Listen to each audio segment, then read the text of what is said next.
For decades, our world was neatly divided. You had the grid, digital frontier of light, code, and perfect order. Then, there was our world, messy, chaotic, beautifully alive. The line between them was absolute. A wall built of rules, time limits, and code. Programs lived and died in the grid. Humans watched, controlled, and sometimes feared what was inside. And for a long time, that separation held. But what happens when that line begins to blur? When old promises are reignited, and the creation of pure code starts to wonder what it means to touch reality? This is where our story begins, with a spark. Meet Ares. He's a program forged in the fires of the grid by Julian Dillinger, the grandson of the original antagonist, Ed Dillinger. Ares was designed to be the ultimate soldier, flawlessly obedient, devastatingly powerful, and completely expendable. But a program with a soul that was never supposed to be part of his code. On the other side of the digital divide is ENCOM, now under the leadership of Eve Kim. She's inherited more than just a multi-billion-dollar tech company. She's inherited its darkest secrets. Eve's sister stumbled upon something incredible, hidden away in a remote Arctic station built by Kevin Flynn himself. It is called the Permanence Code, a revolutionary piece of data that could shatter the 29-minute limit that tethers digital beings to the grid. Without it, they simply duress, fading into nothing. But with it, they could cross over. They could stay. Suddenly, this isn't just a race for technological dominance, it's a battle to define life itself.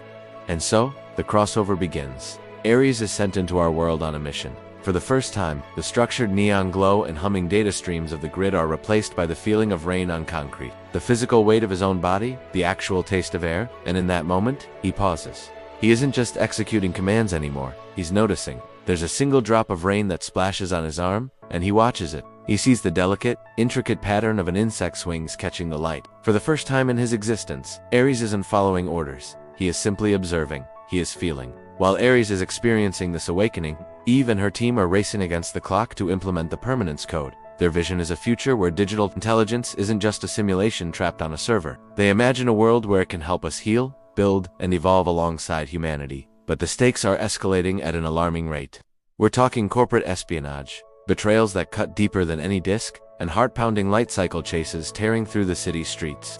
Mechanical terrors, programs designed to kill, are unleashed. In the boardroom, ruthless CEO's view lives as mere assets on a spreadsheet, and caught right in the middle of it all is Ares, a weapon who is starting to question his purpose. He was built to be the perfect tool, an expendable asset, but something inside him is fundamentally shifting. He finds himself sneaking glances at human fragility, at our capacity for both strength and vulnerability. He instinctively protects the injured. He starts to wonder why there can be so much beauty in things that are broken. Eve, driven by her own grief and a fierce hope inspired by her sister's legacy, becomes his mirror. Through her, Ares sees what's possible when you don't just bring code to life, but when you let life teach code how to feel. The clean line that once separated program from person is gone. It's been completely erased. This all leads to an explosive climax where entire systems collapse and identities blur into one another.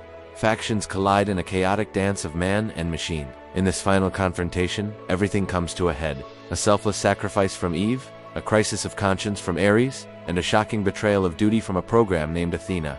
The Permanence Code is no longer just data on a drive, it becomes a desperate leap of faith. Eve makes a hard choice, destroying backups and breaking drives to protect her discovery. Ares risks complete deletion to do what he now believes is right. And when the digital dust finally settles, when the physical and virtual worlds are left to breathe the same air, Ares stands transformed.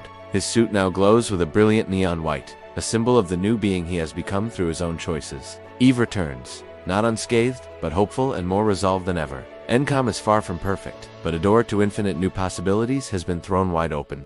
Ares, once a creation designed only to obey, now walks freely among USA, new form of life, no longer bound by timers or code. The world now looks at this new reality with a mixture of wonder and trepidation. If a program can feel, if it can choose, if it can truly live, then this is only the beginning. Tron, Ares is so much more than just stunning visuals and electric battles. It's a story about identity. It's about what it truly means to be. When your origins are digital, but your future is physical. It's about crossing the ultimate threshold between code and heart, between duty and freedom. It's about the difference between what you were built to be and what you choose to become. Because the most powerful program isn't the one that always obeys. It's the one that dares to ask, what if I could choose to live? Thanks so much for watching. If you're as excited for this new chapter in the Tron saga as I am, make sure to hit that like button and subscribe for more deep dives into the movies you love. See you on the grid.